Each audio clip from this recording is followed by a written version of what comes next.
Hello, beautiful humans. Today I wanted to talk to you about minimalism and living slow. So, a lot of people think that you have to be a minimalist to be able to live slow, but you don't. Being a minimalist means not to live with clutter. So, decluttering does help living slow because the things around you will either put stress in your life or it'll help you cope with things in your life. Let's talk about decluttering for a little bit. And part of that is if you're overwhelmed with decluttering, the best thing is to choose one less. That's a simple way of doing it. For instance, if you want to declutter your closet, you choose one less dress or one less t-shirt. If you want to declutter your shelves, so you choose one less tchotchke or you choose one less book. If you want to declutter your schedule, you choose one less social commitment. So you kind of get the gist. Keep it simple and declutter your life by choosing one less item at a time. We don't do this enough, but we need to practice doing nothing. Don't overthink this one either, because a lot of people do. Just spend a few minutes, sitting quietly every day. Don't pick up your phone. Don't think about your to-do list. Instead, just simply be. Allow yourself just to be in that very moment. Also, stop window shopping. That's a big one. I love to window shop. Well, on the internet anyway. So usually when you do window shop, you start craving certain things that you really don't need or you didn't know that existed. You can be perfectly content with what you have until you start window shopping. So if this happens to you, the solution is stop browsing. It'll only sow the seeds of discontent, and it'll make it more difficult for you to be happy with what you already have. Now, we talked about decluttering, but how do you maintain it? One of the ways is to practice some minimalism and designate at least one clutter-free zone in your home.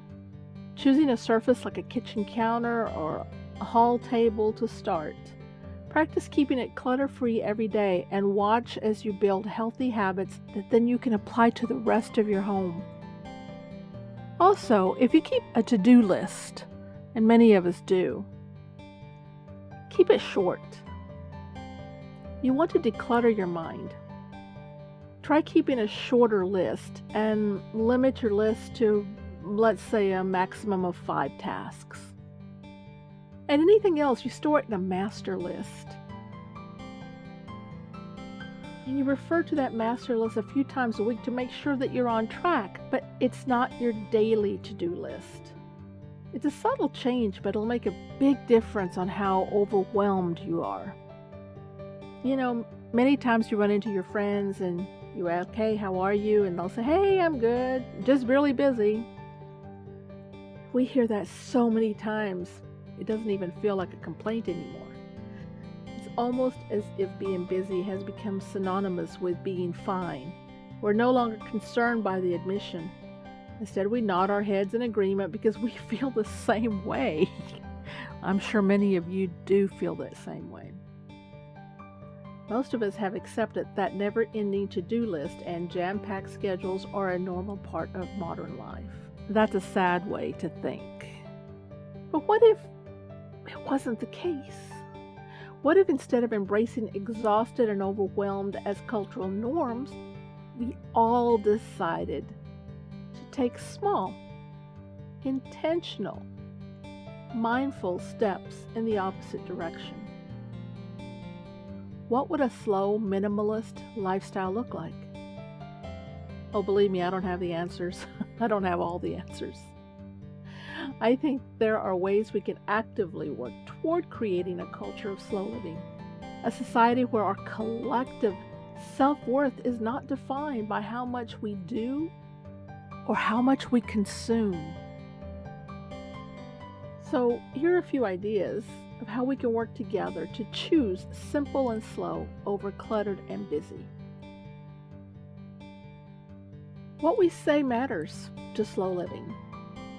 I've already mentioned about how busy we are has become a cultural norm. It's often the first thing we say in greeting another person, and it sets the tone for conversation. So why don't we make that a first place to start? As a community of humans, How would our lives be different if we stopped putting busyness at the center of our conversation? And while we're on that topic, what if we stopped using mindless complaining as our main form of connection? I am guilty of that. Have you ever noticed how complaining about something is often the easiest way to break the ice in a room full of strangers? It might be the easiest option, but you know what? I'm realizing now that we deserve better.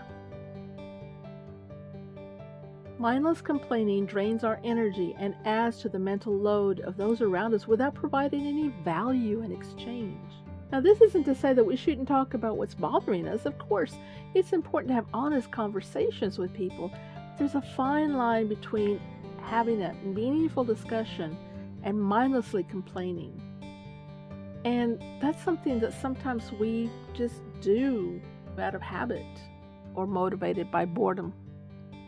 I think that collectively, we all need to question how what we are saying brings value to the table.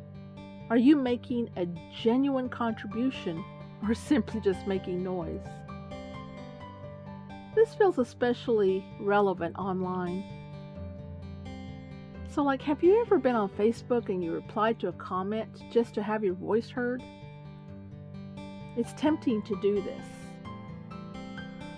I have actively stopped myself by questioning my motives. That's why I only get on Facebook, just to post certain things about YouTube and to make people know that I posted another video.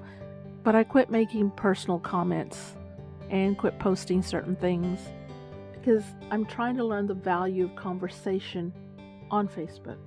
Now, I do believe we can have meaningful conversations online, on social media, obviously.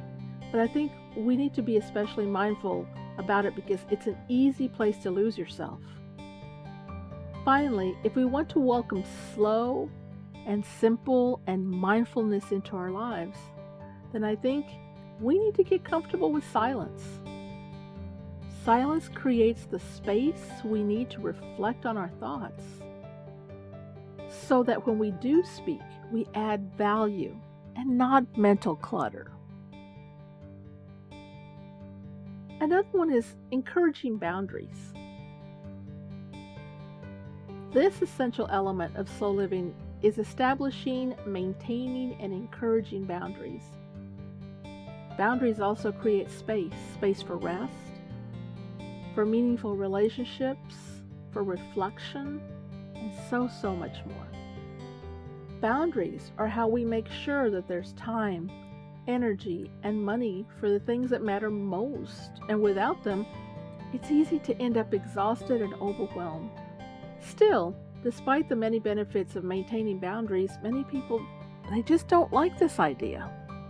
For some, it's a decision made out of fear. Many have internalized the belief that being good employees, good parents, good friends, means being available at all times. As a result, they view boundaries as a sign of weakness, perhaps even as morally wrong or evidence of failure. I'd like to argue the opposite. I believe that it's our responsibility to create boundaries and lead by example. When we value our time and honor ourselves by creating boundaries, we're giving others permission to do the same. It might sound silly, but in a society where busy and stress has become normal, establishing boundaries can be a radical act of leadership. I'm sure some of you know some friends, colleagues, managers, CEOs, other business people that you might know who only answer emails twice a day. So that's not really radical by any stretch of the imagination. Sometimes it's shocking because you want to respond instantly. We're so used to getting instant gratification in so many other ways. This simple act gives you the courage to push back on the relentless demands of work and to create the space you need for your own well-being. Keep in mind that if we're serious about creating a culture of slow living, then it's not just about making changes in our own lives, we must also invite others to do the same. This is both generous and selfish at the same time. It's not easy to live slowly in a busy world. Whether we like it or not, we're all in it together. Now let's look at our environment. So many people won't be surprised to hear that decluttering is a crucial part of slow and simple living. But let's unpack the idea a bit further. For many, a cluttered home is about achieving a certain aesthetic, and while this is true, the real value of a decluttered home is how you feel in your living space. Does your home invite you to sit and rest? Does it encourage long, lingering conversations with friends? Do you feel calm and at ease? There was a professional organizer, Christina Scalisi, who said, "Clutter is the physical manifestation of unmade decisions fueled by procrastination." Wow. Yeah, that sounds pretty much truth there. Even if you're not following through with the implied action, you're likely to feel busy and overwhelmed, and so will people that you invite into your home. Another way to create a culture of slow living is by voting with our dollars. Be intentional, be mindful of making choices that align with your vision for the future. This means different things to different people, but look at it from this point. This is an example. So shopping less, quality over quantity, eating local and seasonal food, supporting companies who take care of their employees with paid leave, health benefits, buying secondhand. So on the surface, this choice might seem to contradict slow living because they require investment of time, energy, and often money. They might even make us busier, at least in the short term. Because shopping secondhand usually requires more time and effort than shopping at a mall. However, if you're serious about creating a culture of slow living, then we must be mindful about how our choice impacts society and our planet as a whole. Buying secondhand might take longer, but it saves resources. Supporting the ethical businesses might cost you a bit more, but you're giving something else. The gift of sick leave when they need it. These are trade-offs that are worth it. Start where you are. Do what you can. Some can do more than others because they had more to begin with. A lot of them have had more money, more power, more energy, more time. But just do the best that you can and with what's available to you. So here are some final thoughts about slow living. This is just the tip of the iceberg. There's so much more that we could say and do about creating a culture of slow living. So I'm going to leave you with a final thought. If you want to embrace slow living, celebrate slow living. Every day, be open to the possibilities. Create space to enjoy life. And let your joy be seen. And see what happens. Thank you again for joining me today. Until next time, be kind to yourself.